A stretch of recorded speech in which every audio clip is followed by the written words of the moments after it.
ಸಾಕ್ಷಿ, ಅನುರಾಗ್ ಇಬ್ಬರು ಮಾತನಾಡಲೆಂದು ಅವರ ಮನೆಯ ಟೆರೆಸ್ ಮೇಲೆ ಬಂದಿದ್ದರು.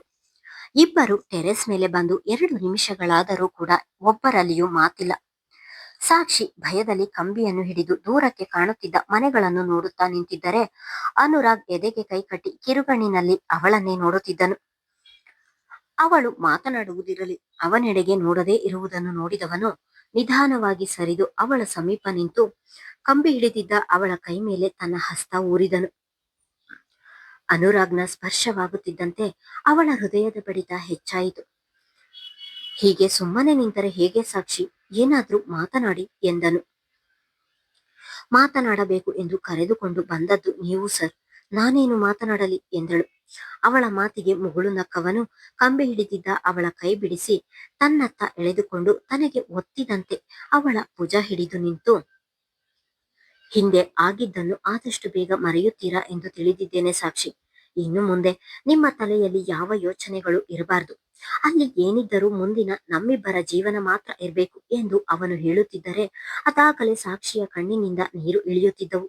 ಅದನ್ನು ನೋಡಿದವನು ಅವಳನ್ನು ತನ್ನತ್ತ ತಿರುಗಿಸಿಕೊಂಡು ತಾನೇ ಅವಳ ಕಣ್ಣೀರನ್ನು ಒರೆಸಿದನು.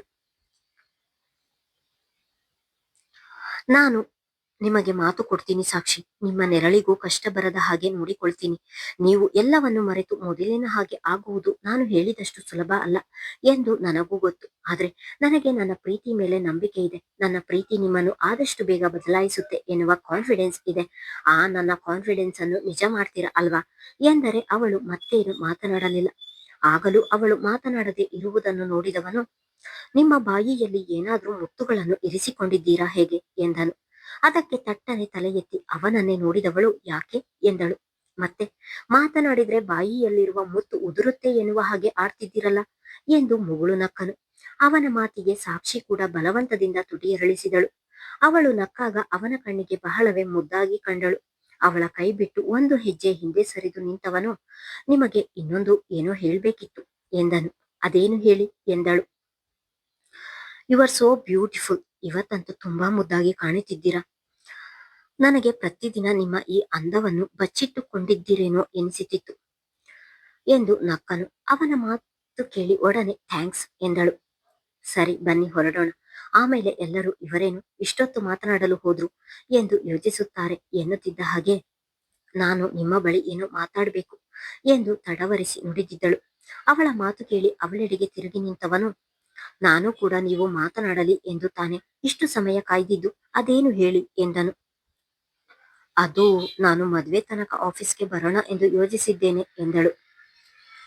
ಇಷ್ಟೇನಾ ಎಂದನು ನಿರಾಸೆಯ ಭಾವ ಹೊತ್ತು. ಅವಳು ಬೇರೆ ಏನಾದರೂ ಮಾತನಾಡುತ್ತಾಳೇನೋ ಎಂದು ಕಾಯುತ್ತಿರುವವನಿಗೆ ಆ ವಿಷಯ ಬೇಸರ ತರಿಸಿತು. ನೋಡಿ, ಮದುವೆ ತನಕ ಮಾತ್ರ ಅಲ್ಲ, ನಿಮಗೆ ಇಷ್ಟ ಇದ್ರೆ ಮದುವೆಯ ನಂತರ ನೀವು ಅದು ನನ್ನ ಜೊತೆಯಲ್ಲಿಯೇ ಕೆಲಸಕ್ಕೆ ಬರಬಹುದು ಎಂದನು. ಅವಳಿನ್ನು ಮದುವೆಯ ನಂತರದ ದಿನಗಳ ಬಗ್ಗೆ ಯೋಚಿಸಿಯೇ ಇಲ್ಲ. ಮತ್ತೇನು ಮಾತನಾಡದೆ ಆಯ್ತು ಎಂದು ತಲೆ ಆಡಿಸಿದಳು. ಬನ್ನಿ ಹೋಗೋಣ ಎಂದು ಅನುರಾಗ್ ಮುಂದೆ ಬಂದರೆ ಸಾಕ್ಷಿ ಅವನನ್ನು ಹಿಂಬಾಲಿಸಿದಳು. ಅನುರಾಗ್ ಸಾಕ್ಷಿ ಇಬ್ಬರು ಒಳಗೆ ಬರುತ್ತಿದ್ದ ಹಾಗೆ, ಏನ್ ಮಗ್ನೆ, ಹುಡುಗಿಯ ಜೊತೆ ಮಾತನಾಡಿದ ಮೇಲೆ ನಿನ್ನ ಒಪಿನಿಯನ್ ಏನಾದ್ರೂ ಚೇಂಜ್ ಆಯ್ತಾ ಏನು ಎಂದು ನಗುತ್ತಲೇ ಕೇಳಿದರೆ, ಅಪ್ಪ ಎಂದು ಹುಸಿ ನಗು ಬೀರಿ ಅವರ ಸಮೀಪ ಕುಳಿತನು. ಅವನ ಮಾತಿಗೆ ಗುರುರಾಜ್ ಅವರು ಜೋರಾಗಿ ನಕ್ಕರು. ಗುರುರಾಜ್ ಅವರ ಜೊತೆ ಸಾಕೇತ್ ಹಾಗೂ ರಾಮಚಂದ್ರರ ಸಣ್ಣ ನಗು ಸೇರಿತು. ವೈದೇಹಿ ಅವರ ಮನದಲ್ಲಿ ಮಾತ್ರ ಅದೇ ದುಗುಡ, ಸಣ್ಣ ಭಯ ಅವರನ್ನು ಆವರಿಸಿತು. ಅದನ್ನು ಅವರು ಯಾರ ಬಳಿಯೂ ಹೇಳಲಾಗದೆ ಬಿಡಲು ಆಗದೆ ಕುಳಿತಲ್ಲಿಯೇ ಒದ್ದಾಡುತ್ತಿದ್ದರು. ಸಾಕೇತ್, ಇನ್ನೇನಪ್ಪ, ಎಲ್ಲ ಮುಗೀತಲ್ಲ, ಮುಂದಿನ ತಿಂಗಳೇ ಒಂದು ಒಳ್ಳೆಯ ಮುಹೂರ್ತ ಇದ್ರೆ ಮದುವೆ ಮಾಡಿ ಮುಗಿಸೋಣ, ಏನಂತೀಯ ಎಂದರೆ, ಹೇಳುವುದು ಇನ್ನೇನಿದೆ, ನೀವು ಹೇಗೆ ಹೇಳ್ತೀರಾ ಹಾಗೆ ಎಂದರು. ಬಂದಾಗಿನಿಂದಲೂ ಮೌನವಾಗಿಯೇ ಇರುವ ಮಡದಿಯನ್ನು ಗಮನಿಸಿದವರು ಎಲ್ಲರ ಎದುರಿಗೂ ಅವರನ್ನು ಮಾತಿಗೆ ಎಳೆಯಬೇಕು ಎಂದು ಆಲೋಚಿಸಿದ ಗುರುರಾಜ್ ಅವರು, ನೀನು ಏನ್ ಹೇಳ್ತೀಯ ವೈದೇಹಿ, ಹೇಗಿದ್ರೂ ನಿಶ್ಚಿತಾರ್ಥ ಇಲ್ಲ, ಇವತ್ತೇ ತಟ್ಟೆ ಬದಲಾಯಿಸೋಣವಾ ಎಂದರು ಜೋರಾಗಿಯೇ. ಗಂಡನ ಮಾತಿಗೆ ಮಗನ ಮುಖವನ್ನು ನೋಡಿದವರು ಬಲವಂತದಿಂದ ತುಟಿಯರಳಿಸಿ, ಅದಕ್ಕೇನು, ತೆಗೆದುಕೊಳ್ಳಿ ಎಂದರು. ಹಿರಿಯರಾದ ರಾಮಚಂದ್ರರು ಇರುವಾಗ ಸಾಕೇತ್ ಮುಂದೆ ಹೋಗದೆ ಅವರನ್ನೇ ನೀವೇ ತೆಗೆದುಕೊಳ್ಳಿ ಎಂದು ಹಿಂದೆಯೇ ಉಳಿದ. ರಾಮಚಂದ್ರರು ಗುರುರಾಜ್ ಇಬ್ಬರು ಎದುರು ಬದುರು ನಿಂತು ಎಲೆ ಅಡಿಕೆ ಹಣ್ಣು ಹೂವು ಇದ್ದ ತಟ್ಟೆಗಳನ್ನು ಬದಲಾಯಿಸಿಕೊಂಡರು. ಇದನ್ನೆಲ್ಲ ನೋಡಿ ನಿಜವಾಗಿಯೂ ಅನುರಾಗ್ ಭಾವುಕನಾದನು. ಸಾಕ್ಷಿ ಅವನ ಪ್ರೀತಿಯನ್ನು ನಿರಾಕರಿಸಿದಾಗಿನಿಂದಲೂ ತನ್ನ ಪ್ರೀತಿಯನ್ನು ಉಳಿಸಿಕೊಳ್ಳಲು ಏನೇನೆಲ್ಲ ಮಾಡಿದ ಎನ್ನುವುದು ಎಲ್ಲವೂ ಅವನಿಗೆ ನೆನಪಾಯಿತು. ಹೇಮಾ, ಬೇಗ ಊಟಕ್ಕೆ ರೆಡಿ ಮಾಡು ಎಂದು ಸಾಕೇತ್ ಹೇಳುತ್ತಿದ್ದ ಹಾಗೆ, ಊಟ ಏನು ಬೇಡ, ನಮಗೆ ಲೇಟ್ ಆಗುತ್ತೆ, ನಾವು ಹೊರಡುತ್ತೇವೆ ಎಂದು ಎದ್ದು ನಿಂತರು ವೈದೇಹಿ ಅವರು. ಮನಸ್ಸಿಲ್ಲದ ಮನಸ್ಸಿನಲ್ಲಿ ಬಂದಿರುವವರಿಗೆ ಅಲ್ಲಿ ಊಟ ಮಾಡಲು ತಾನೇ ಹೇಗೆ ಮನಸ್ಸು ಬರುತ್ತದೆ? ವೈದೇಹಿ ಅವರ ಮಾತು ಕೇಳಿ ಬೇಸರವಾದ ಸಾಕೇತ್, ಹಾಗಲ್ಲ ಅಮ್ಮ, ಸಾಕ್ಷಿ ಹೇಮಾ ಇಬ್ಬರು ಸೇರಿಕೊಂಡು ಅದಾಗಲೇ ಸಿಹಿ ತಯಾರು ಮಾಡಿದ್ದಾರೆ ಎಂದನು. ವೈದು, ನಮಗಾಗಿ ರೆಡಿ ಮಾಡಿದ್ದಾರೆ, ಈಗ ನಾವು ಊಟ ಮಾಡದೆ ಹಾಗೆ ಹೋದ್ರೆ ಅನ್ನಕ್ಕೆ ಅವಮಾನ ಮಾಡಿದ ಹಾಗೆ ಆಗುತ್ತೆ, ಊಟ ಮಾಡಿಕೊಂಡು ಹೊರಡೋಣ ಎಂದು ಹೆಂಡತಿಗೆ ಮಾತ್ರ ಕೇಳುವ ಹಾಗೆ ಹೇಳುತ್ತಿದ್ದ ಹಾಗೆ ಸುಮ್ಮನೆ ಕುಳಿತರು. ಡೈನಿಂಗ್ ಟೇಬಲ್ ಮೇಲೆ ಗುರುರಾಜ್, ರಾಮಚಂದ್ರರು ಇಬ್ಬರು ಅಕ್ಕಪಕ್ಕ ಕುಳಿತರೆ, ಗುರುರಾಜ್ ಪಕ್ಕ ವೈದೇಹಿ ಕುಳಿತರು. ಅನುರಾಗ್ ತಾಯಿಯ ಪಕ್ಕ ಕುಳಿತನು. ರಾಮಚಂದ್ರ ಅವರ ಸಮೀಪ ಸಾಕೇತ್ ಕುಳಿತನು. ಹೇಮಾ, ಸಾಕ್ಷಿ ಇಬ್ಬರು ಕುಳಿತ ಐವರಿಗೂ ಉಪ್ಪಿಟ್ಟು ಕೇಸರಿಬಾತ್ ಬಡಿಸಿದರು. ರಾಮಚಂದ್ರ ಅವರ ತಟ್ಟೆಯಲ್ಲಿ ಕೇಸರಿಬಾತ್ ಒಂದೇ ಒಂದು ಚಮಚ ಇರುವುದನ್ನು ನೋಡಿ, ಸಾಕ್ಷಿ, ಇದೇನು ಮಾವನಿಗೆ ಕೇಸರಿಬಾತ್ ಕಡಿಮೆ ಹಾಕಿದ್ದೀಯಾ ಎಂದನು. ಅದು ಅಣ್ಣ, ಅವರಿಗೆ ಶುಗರ್ ಇದೆ, ಅದಕ್ಕೆ ಬೆಲ್ಲ ಹಾಕಿ ಪಾಯಸ ಮಾಡಿದ್ದೀನಿ, ಈಗ ತಂದೆ ಎಂದು ಅಡಿಗೆ ಮನೆಗೆ ಹೋದವಳು ಐವರಿಗೂ ಬೌಲಿಗೆ ಹಾಕಿಕೊಂಡು ಟ್ರೇನಲ್ಲಿ ತಂದವಳು ಎಲ್ಲರ ಮುಂದೆ ಬೌಲ್ ಇರಿಸಿದಳು. ರಾಮಚಂದ್ರರ ಆರೋಗ್ಯದ ಬಗ್ಗೆ ಕಾಳಜಿ ತೋರಿಸುವ ಸಾಕ್ಷಿಯನ್ನು ನೋಡಿದ ಗುರುರಾಜ್ ಅವರು ತನ್ನ ಮನೆಗೆ ಈ ಹುಡುಗಿ ತಕ್ಕನಾದ ಸೊಸೆ ಎಂದುಕೊಂಡರು. ಅಂಜಿಕೆಯಲ್ಲಿಯೇ ಊಟಕ್ಕೆ ಕುಳಿತ ವೈದೇಹಿ ಅವರಿಗೆ ಅವರ ಮನೆಯ ಅಡಿಗೆ ಬಹಳ ರುಚಿ ಎನಿಸಿತು. ಎಲ್ಲ ರುಚಿಯು ತಾನು ಮಾಡುವ ಹಾಗೆಯೇ ಇದ್ದಿದ್ದನ್ನು ನೋಡಿ ಇವರ ಮನೆಯಲ್ಲಿಯೂ ಎಷ್ಟು ಚಂದವಾಗಿ ಅಡುಗೆ ಮಾಡುತ್ತಾರಾ ಎಂದುಕೊಂಡರು. ಊಟ ಮುಗಿದ ತಕ್ಷಣ ವೈದೇಹಿ ಅವರು ಅಲ್ಲಿಂದ ಹೊರಡಲು ಅವಸರಿಸಿದರು. ಸುಮ್ಮನೆ ಕುಳಿತಿದ್ದ ಅನುರಾಗ್ ಅಲ್ಲೇ ಇರಿಸಿದ ಸೀರೆ ಬಾಕ್ಸ್ ಅನ್ನು ಕೈಯಲ್ಲಿ ಹಿಡಿದು ಅದರಲ್ಲಿದ್ದ ಸೀರೆ ಹೊರ ತೆಗೆದು ನಿಂತಿದ್ದ ಸಾಕ್ಷಿಯ ಬಳಿ ಹೋದವನು, ನಿಮಗೆ ಯಾವ ಕಲರ್ ಇಷ್ಟ ಎಂದು ಗೊತ್ತಿಲ್ಲ, ನಾನೇ ಆರಿಸಿ ತಂದಿದ್ದೇನೆ, ತಗೊಳ್ಳಿ ಎಂದು ಅವಳ ಮುಂದೆ ಹಿಡಿದನು. ಈಗಲೂ ಅವನಿಂದ ಸೀರೆ ತೆಗೆದುಕೊಳ್ಳಲು ಹಿಂಜರಿಕೆ ಅವಳಿಗೆ. ಆದರೂ ಎಲ್ಲರೂ ಇರುವುದರಿಂದ ಏನೂ ಮಾತನಾಡದೆ ಸುಮ್ಮನೆ ಸೀರೆ ಕೈಗೆ ತೆಗೆದುಕೊಂಡಳು. ರೇಷ್ಮೆ ಸೀರೆಯ ಹೊಳಪನ್ನು ನೋಡಿದರೆ ದುಬಾರಿ ಬೆಲೆಯ ಸೀರೆ ಎಂದು ಹೇಮಾಳಿಗೆ ತಿಳಿದು ಹೋಯಿತು. ಮದುವೆಗೂ ಮೊದಲೇ ಇಷ್ಟು ಬೆಲೆ ಬಾಳುವ ಸೀರೆ ತಂದಿರುವವನು ಮದುವೆಯಾದ ಮೇಲೆ ಇನ್ನೆಷ್ಟು ಬೆಲೆ ಬಾಳುವ ಸೀರೆ ತೆಗೆದುಕೊಡುತ್ತಾನೆ, ಅವಳನ್ನು ಹೇಗೆ ನೋಡಿಕೊಳ್ಳಬಹುದು ಎಂದು ಊಹಿಸಿದವಳಿಗೆ ಸಾಕ್ಷಿಯ ಮೇಲೆ ಅಸೂಯೆ ಭುಗಿಲೆದ್ದು ಅದನ್ನು ಸಹಿಸಲಾಗದೆ, ಸಾಕ್ಷಿ, ಇದೇ ಬಣ್ಣದ ಸೀರೆಯನ್ನು ನಿನ್ನ ಮೊದಲ ಗಂಡ ಕೊಡಿಸಿದ್ದ ಅಲ್ವಾ ಎಂದಳು. ತನ್ನ ಅತ್ತಿಗೆ ಹಿಂದಿನದನ್ನು ನೆನಪಿಸುತ್ತಿದ್ದ ಹಾಗೆ ಅದಾಗಲೇ ಸಾಕ್ಷಿಯ ಕಣ್ಣು ತುಂಬಿದವು. ಸಾಕೆತ್ಗೆ ಹೆಂಡತಿಯ ಮೇಲೆ ಕೋಪ ಹುಟ್ಟಿತು.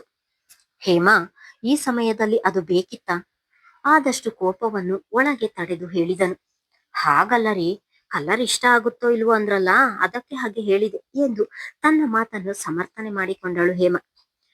ಸಾಕ್ಷಿಯ ಮೇಲಿನ ಹೊಟ್ಟೆ ಉರಿಯಿಂದ ಅವಳ ಅತ್ತಿಗೆ ಈ ರೀತಿ ಮಾತನಾಡುತ್ತಿರುವುದು ಎಂದು ತಿಳಿದ ಅನುರಾಗ್ ಹೇಮಾಳೆಡೆಗೆ ಚೂಪು ನೋಟ ಬೀರಿದವನು,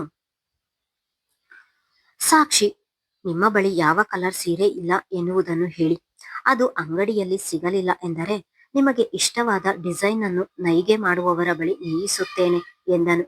ಅನುರಾಗ್ ಮಾತು ಹೇಮಾಳಿಗೆ ಮುಖಕ್ಕೆ ಹೊಡೆದ ಹಾಗೆ ಆಯಿತು. ಮಗನ ನೆನೆದು ಬಾಡಿದ ರಾಮಚಂದ್ರರ ಮನ ಅನುರಾಗ್ ಮಾತು ಕೇಳಿ ಅರಳಿತು. ಹೇಮಾಳ ಮುಖ ನೋಡಿ ಅನುರಾಗ್ ಒಳಗೊಳಗೆ ಅವಳೆಷ್ಟು ಖುದ್ದು ಹೋಗುತ್ತಿದ್ದಾಳೆ ಎಂದು ತಿಳಿದವನು, ಸಾಕ್ಷಿ, ಯಾವ ಮಾತಿಗೂ ತಲೆ ಕೆಡಿಸಿಕೊಳ್ಳಬಿಡಿ, ಆರಾಮಾಗಿ ಇರಿ ಎಂದವನು ಅಪ್ಪ ಅಮ್ಮ ಹೊರಡೋಣ ಎಂದನು.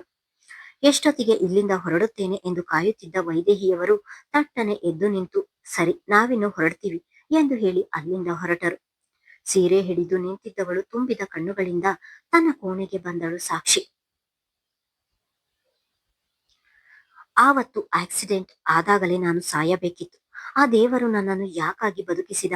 ಎಂತೆಂತಹ ಮಹಾನ್ ವ್ಯಕ್ತಿಗಳನ್ನು ಅವರಿಗೆ ಅರಿವಿಲ್ಲದೆ ಅವನ ಬಳಿ ಕರೆದುಕೊಳ್ಳುತ್ತಾನೆ. ಆದ್ರೆ ನನ್ನಂತವನನ್ನು ಯಾಕಾಗಿ ಈ ಭೂಮಿ ಮೇಲೆ ಬಿಟ್ಟಿದ್ದಾನೆ ಎಂದು ಗೊತ್ತಿಲ್ಲ.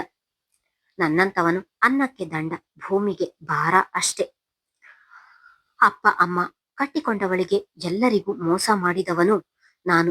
ನನ್ನಲ್ಲಿ ಯಾವ ಒಳ್ಳೆಯ ಗುಣ ನೋಡಿ ನನ್ನನ್ನು ಬದುಕಿಸಿದ ಎಂದು ಗೊತ್ತಿಲ್ಲ. ಬದುಕಿದರೂ ಆ ಬದುಕಿಗೊಂದು ಅರ್ಥ ಇಲ್ಲ. ಎಲ್ಲರಿಂದ ದೂರವಾಗಿ ಅಲೆಮಾರಿಯ ಹಾಗೆ ಜೀವನ ನಡೆಸುತ್ತಿದ್ದೇನೆ. ಎಲ್ಲರಿಂದ ದೂರ ಇರೋಣ ಎಂದುಕೊಂಡರೂ ಕೂಡ ಎಲ್ಲರ ಮುಖಗಳು ನನ್ನ ಕಣ್ಣ ಮುಂದೆ ಬಂದು ಕಾಡುತ್ತವೆ. ಅವರನ್ನು ಒಮ್ಮೆ ನೋಡಬೇಕು ಎಂದು ಅನಿಸುತ್ತಿದೆ. ಅದರಲ್ಲೂ ಸಾಕ್ಷಿಯವರನ್ನು ನೆನೆದಾಗಲೆಲ್ಲ ನನ್ನಲ್ಲಿಯೇ ಅದೆಂತಹ ಅನುಭೂತಿ. ಅವರನ್ನು ಎಷ್ಟೇ ಮರೆಯಬೇಕು ಎಂದುಕೊಂಡರೂ ಕೂಡ ನನ್ನಿಂದ ನಿಮ್ಮನ್ನು ಮರೆಯಲು ಆಗುತ್ತಿಲ್ಲ. ಕೆಲವೊಮ್ಮೆ ಬಂದು ದೂರದಿಂದಲೇ ನಿಮ್ಮನ್ನು ನೋಡಬೇಕು ಎನಿಸುತ್ತದೆ. ರಾತ್ರಿ ಊಟ ಮಾಡಿ ಒಂದು ಮೂಲೆಯಲ್ಲಿ ಮಲಗಿದ್ದವನು ಸೂರು ದಿಟ್ಟಿಸುತ್ತಾ ತನ್ನಲ್ಲಿಯೇ ಹೇಳಿಕೊಳ್ಳುತ್ತಿದ್ದನು, ನವನೀತ್. ಮುಂದುವರಿಯುವುದು. ಧನ್ಯವಾದಗಳು.